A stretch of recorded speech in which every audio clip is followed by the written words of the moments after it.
Okay, I'm going to start out talking about negative exponents. And so you may be familiar with the rule that a to the negative n can be rewritten as 1 over a to the n. So you can start over here and go this way, or if you have 1 over a to the n, you can go the other way and rewrite it as a to the minus n. And then if you have a to the positive n, you can rewrite that as a over 1 over a to the minus n. Or if you have 1 over a to the minus n, rewrite it as a to the positive n. But why can, or how does this work? And I'm not going to, I'm going to give a demonstration on how this works. So let's start with a new page. So if I have 2 to the 1, that's equal to 2. 2 squared is 4. 2 cubed is 8. And 2 to the 4th is 16. Okay, so notice that as we go from 2 to the 1 to 2 to the 2, we multiply by 2. And here, multiply by 2. And here, multiply by 2. So, if I start at 2 to the 4th and go to 2 to the 3rd, 2 squared, 2 to the 1, and then I'm going to keep going with this pattern of exponents. So 3, 2, 1, 0, minus 1, minus 2, and minus 3. Okay, so we already know the first several. Whoops, that's supposed to be an 8. From earlier. So if I go from 16 to 8, what I did was divided by 2. 8 to 4, divide by 2. 4 to 2, divide by 2. So if I take 2, if I continue this pattern of dividing by 2, I get 2 to the 0 equals 1. And 2 to the negative 1 is 1/2. Okay, 2 to the, or 1/2 divided by 2 is 1/4. And 1/4 divided by 2 is 1/8. Now we notice up here that 2 cubed is 8. So here we have 2 to the minus 3 equals 1/8. And 8 is 2 to the 3. We can look at each one like that, but here we see the pattern or the formula that we saw on the other page. All right. Now let's look at something else. 1/2. So 1/2 to the 1 is 1/2. 1/2 squared is 1/4. 1/2 times 1/2. 1/2 cubed is 1/8. Okay, so to go from 1/2 to 1/4, I multiplied by 2, or I multiplied by 1/2. 1/4 to 1/8 multiplied by 1/2. And so now, just like we did earlier, we're going to go the other way.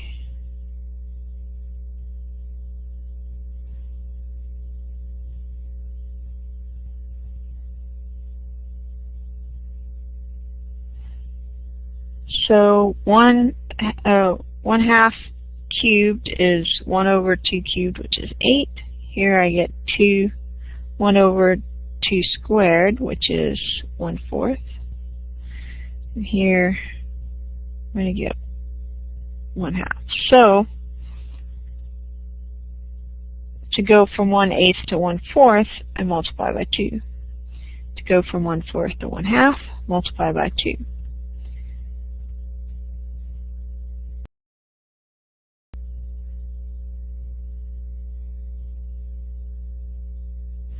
And so I'm going to continue just like I did before. So 1/2 times 2 is 1.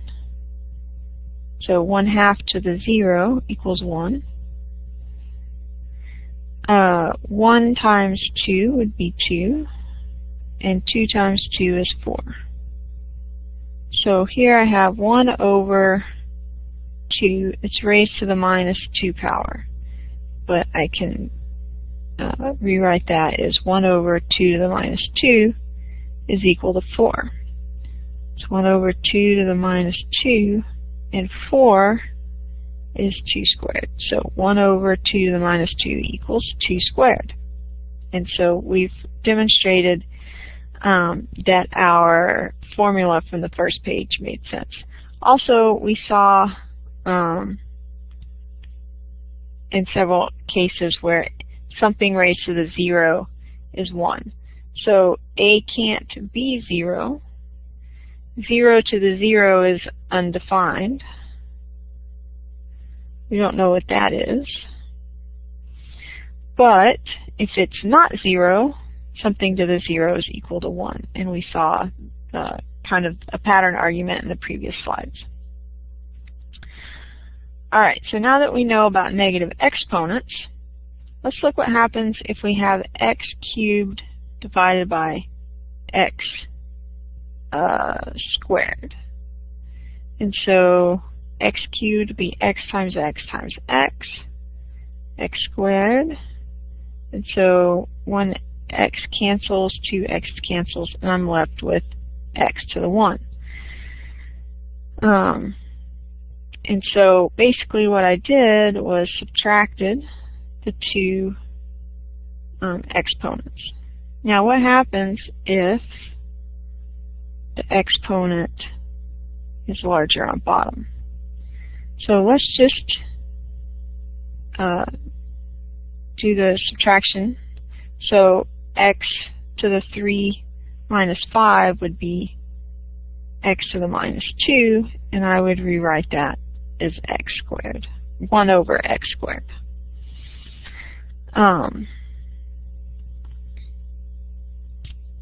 Okay, so we can combine this, the stuff we were doing last time.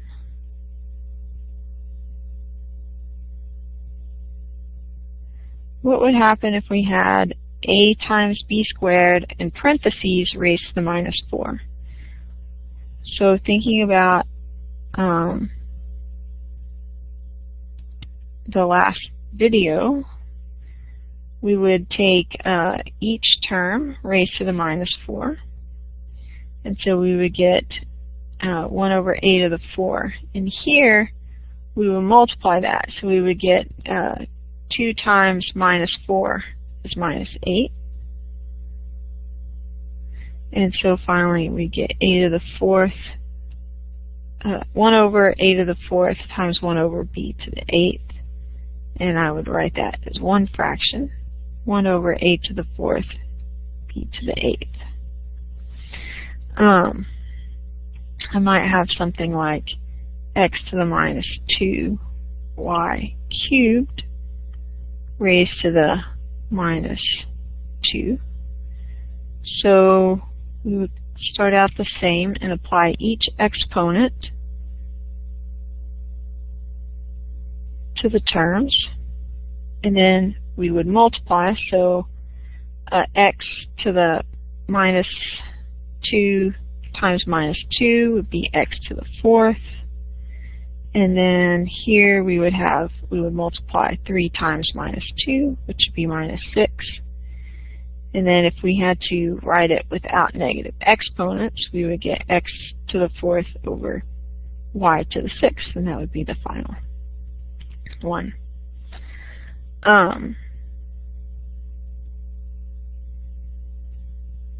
So let's see if I can make up a couple more.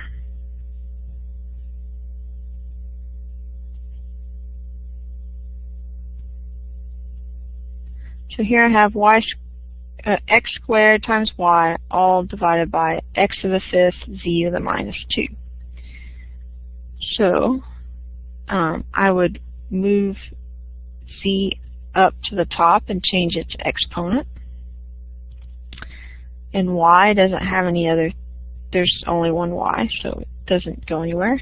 Then here I would have, I might start out with x to the 2 minus 5, which would give me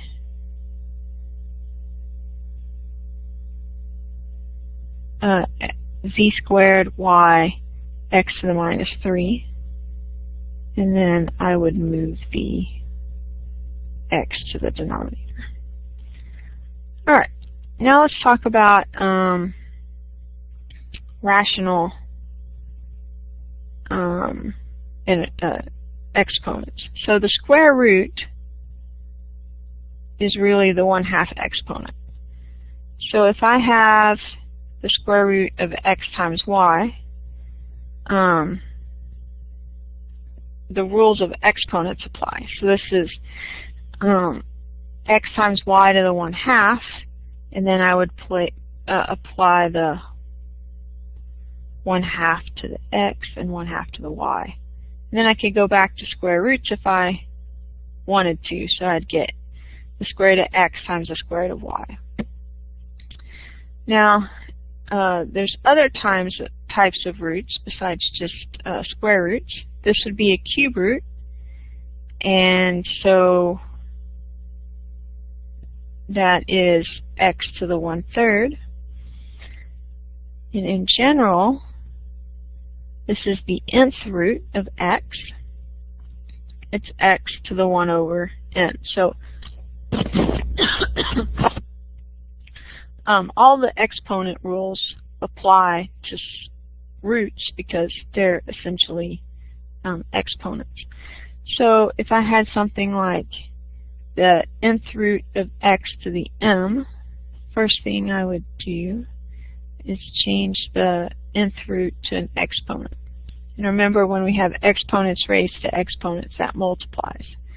So m times 1/n is x to the m divided by n. So that would be another way to write that. Now, just so happens that if multiplication is commutative, so I can rewrite it this way, where I do the nth root and then apply the exponent, the m exponent.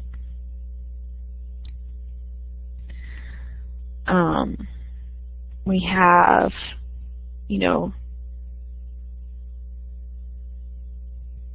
negative exponents with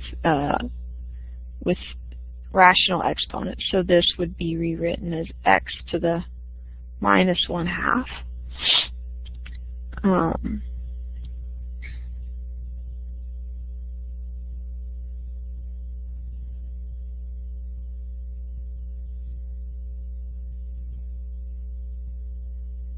Okay, so here I have y to the 3/2 and x to the 1/4 divided by x, y squared.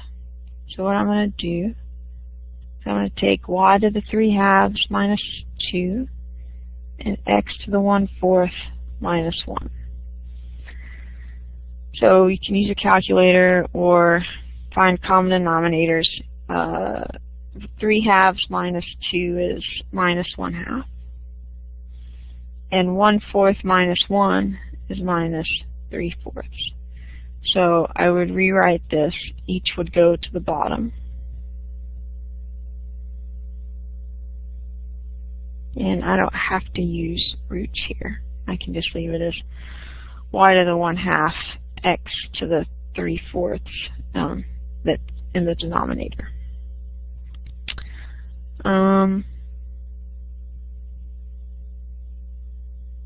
So maybe one more rule that I kind of used but didn't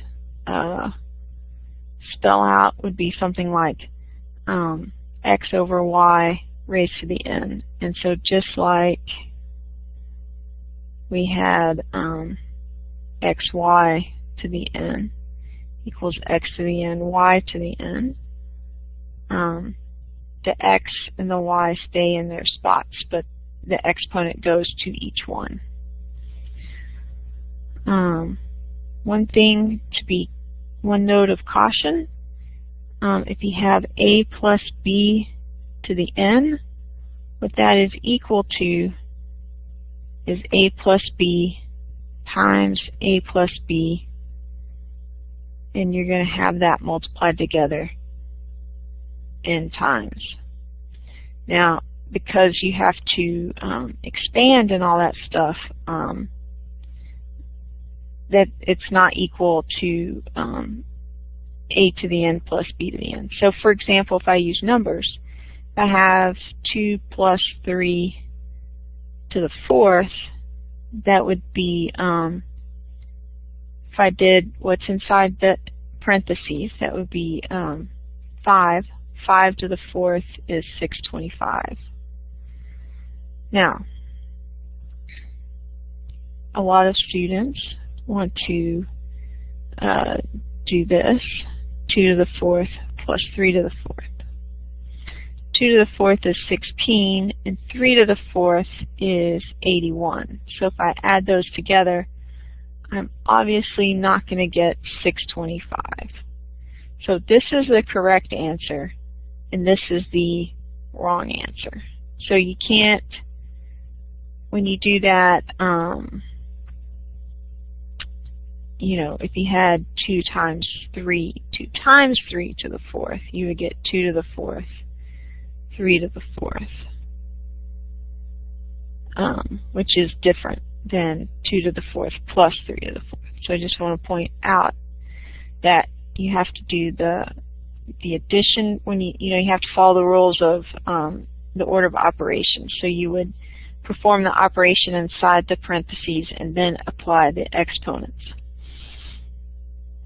All right, so now you can go to your homework and work on your homework.